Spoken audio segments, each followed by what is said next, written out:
माननीय सचिन पायलट साहब जोरदार नारा लगाओ, सचिन पायलट, सचिन पायलट।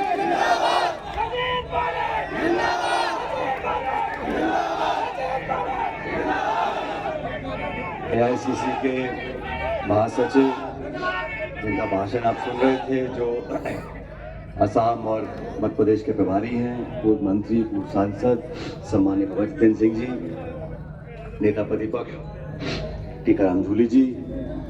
अब टीकाराम जी को आप बहुत दिनों से जानते हो, मैं भी देख रहा हूँ, जब वो अध्यक्ष थे अच्छा भाषण देते थे, मंत्री बने तो और बढ़िया भाषण देने लग गए, अब नेता प्रतिपक्ष बन गए हैं तो भाषण बिल्कुल उनका टॉप लेवल का हो गया है। हमारे नौजवान कांग्रेस पार्टी के उम्मीदवार आर्यन जी, हमारे योगेश मिश्रा साहब, मजलाल जाटव जी, संजना जाटव जी, दानिश अब्रार जी, पूर्व मंत्री रघु शर्मा जी, रोहित बोरा साहब, हमारे रूपी कुन्नर जी, विधायक कांतिलाल मीणा जी, दीपचंद खैरिया साहब, ललित यादव जी, मांगलाल मीणा, इस सभा में मौजूद सभी बुजुर्गों, नौजवान दोस्तों, प्यारे भाइयों, कल चुनाव प्रचार का आखिरी दिन है और 13 तारीख को वोट पड़ेंगे। ये उपचुनाव क्यों हो रहा है, क्या हालात थे, जुबैर साहब के बारे में सबने अपनी अपनी बात रखी, आप लोग भली भांति जानते हो। ये चुनाव एक उपचुनाव है और जैसा पूर्व वक्ताओं ने कहा, इस चुनाव से कोई सरकार बदलेगी ऐसा नहीं है, लेकिन लोकतंत्र में जरूरी है कि जो भी सरकार हो उसको पता होना चाहिए कि जनता पैनी निगाह रखती है उसके कामों के ऊपर और तराजू हमेशा बराबर रहना चाहिए।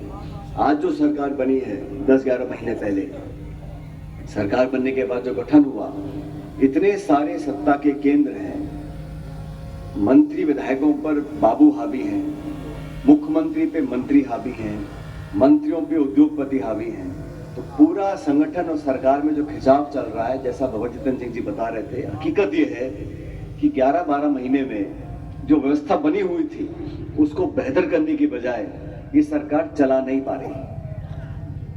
प्रदेश के अंदर उपचुनाव 6-7 जगह हो रहा है और सही कह रहे हैं कि आज दोबारा मुख्यमंत्री जी आ रहे हैं रामगढ़ में। भाई, आप इतनी सत्ता है आपके पास, डबल इंजन है, दिल्ली में है, जयपुर में है, बहुमत है, सारे मंत्री डेढ़ डाले पड़े हुए हैं, तो क्या जरूरत है मुख्यमंत्री जी को 2-2 बार आने की? उनके नाम पे वोट पड़ने चाहिए। लेकिन वो जानते हैं, यहाँ के लोगों ने जुबैर खान साहब के जीवन में जो एक संबंध बनाया था, आसानी से नहीं बनता है। लोगों के बीच में आप विधायक सांसद बन सकते हो, लेकिन लोगों के बीच में जनता में रहकर जो संबंध बनते हैं, आत्मीयता के संबंध, प्रेम मोहब्बत के संबंध, भाईचारे के संबंध, दुख सुख में भागीदार बनने के संबंध, उसमें कई साल लग जाते हैं और संबंध दोनों तरफ से बनते हैं। ऐसा नहीं है कि मैं ही करता रहूं और आप लोग हमको ना देखो, या जनता ही लाड देती रहे और नेता काम ना करे। तो उन्होंने यहाँ पर रहकर जीते भी, हारे भी, और मैं तो जुबैर साहब को बहुत लंबे समय से जानता हूँ। एक बात उनके बारे में, चाहे उनका कोई विरोधी भी हो, वो जानता है कि जुबैर खान जी कांग्रेस पार्टी के लिए पूरी तरह समर्पित थे और हर मजहब के, हर धर्म के लोगों को वो कांग्रेस से जोड़ना चाहते थे। अपनी राजनीति में पूरे क्षेत्र में कांग्रेस ने जहाँ जिम्मेदारी दी उनको, वहाँ पार्टी के लिए काम किया। आज हमारे बीच में नहीं है और जब विधानसभा में मिलते थे तो मैं अक्सर पूछता भी था, वजन कम हो गया था, तबीयत खराब रहती थी, तो मैंने कहा क्यों इतना घूमते फिरते हो रहना? तो कहे सचिन जी मुझसे रहा नहीं जाता, 2 दिन के बाद बेचैनी हो जाती है कि मैं कुछ बस लोगों से मिलता रहूं, काम वाम तो होते रहते हैं। वैसा व्यक्ति जो हमेशा आपके बीच में रहा हो, संगठन के लिए भी समर्पित हो और सर्वधर्म समभाव की बात करते हो, सभी धर्म जाति के लोगों को कभी पक्षपात नजर देखा नहीं इन्होंने, तो ऐसे व्यक्ति हमारे बीच में आज नहीं है। उसका दुख हम सबको है, लेकिन ऊपर वाले को ये मंजूर था कि वो हमारे बीच में आज नहीं रहेंगे। लेकिन मुझे इस बात की खुशी है कि कांग्रेस पार्टी ने मंच पर सभी तमाम नेताओं ने मिलकर आर्यन जी को यहाँ से कांग्रेस पार्टी का उम्मीदवार बनाया है, आपके भरोसे पर बनाया है। अब ये आप लोगों को देखना है कि सरकार तो बनी हुई है, सरकार की सेहत तो फर्क नहीं पड़ेगा, लेकिन एक नई शुरुआत होने जा रही है, एक नई राजनीति की, एक नौजवान को मौका मिले काम करने का और मैं तो उतना बोलना चाहता हूँ इसको कि भाई जनता आपको मौका देगी, और ये अगर 4 साल आपकी कसौटी पे खरा उतरे तो फिर दोबारा मौका देना, और नहीं होते तो आपका निर्णय है।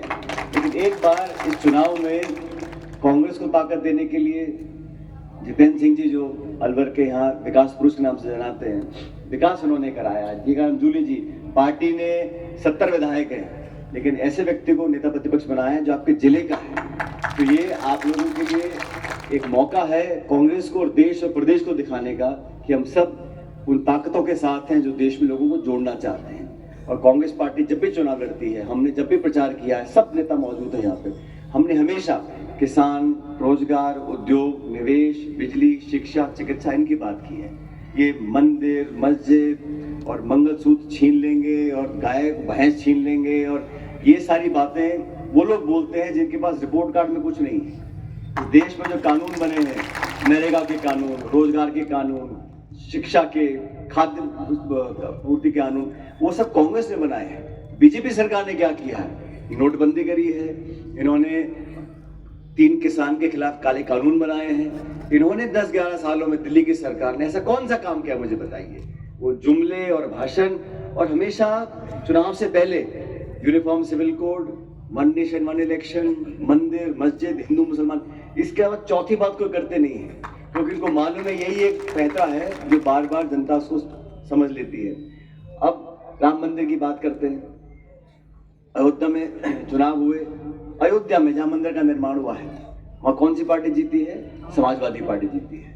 तो जनता भी समझती है MP MLA उसको बनाना है, सरकार उसके बनानी है जो हमारे काम तो आए, हमारी फसल का सही दाम तो हमको मिले।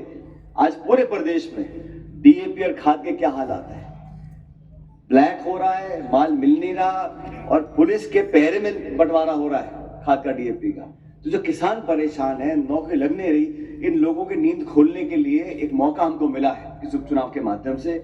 इसलिए मैं आप सब लोगों से कहना चाहता हूं, किसी जाति बिरादरी के हो, कि हम सबको मिलकर, हाथ का निशान है, 13 तारीख बहुत दूर नहीं है, अभी 2 दिन का समय है। आप सबको, ये नौजवान है, रघु शर्मा के नौजवान कह रहे थे, मैं तो मजाक कर रहा था रघु जी आपसे, नौजवान ये है, लेकिन ये जितने लोग बैठे हैं यहाँ पे, सारे पूर्व मंत्री हैं, हम सब एक परिवार के हैं। और क्योंकि जुबेर खान साहब भी हमारे परिवार के थे, तो ये लड़का भी हमारा बेटा भतीजा है, इसलिए आपको हम सबके कहने पर इसको वोट डालना है। और फिर कह रहा हूँ, इसको मौका देके देखो, 4 साल इसको खूब काम करवाओ। आपको लगता हो कि भाई ये काम नहीं कर पा रहा, तो फिर आपकी मर्जी 28 में क्या करना, लेकिन इस बार एक चुनाव जिता के भेजो, ताकि विधानसभा में वो कमी पूरी हो सके। इस व्यक्ति को, पढ़ा लिखा व्यक्ति है, अच्छा लड़का है, मैं लंबे समय से जानता हूं, इसको जिता के भेजोगे तो जितने लोग आप मंच पे दिख रहे हैं, जितेंद्र सिंह जी हैं, जूली जी हैं, ओरा जी, सारे सांसद, हम सब मिलकर रामगढ़ की पूरी सेवा करेंगे।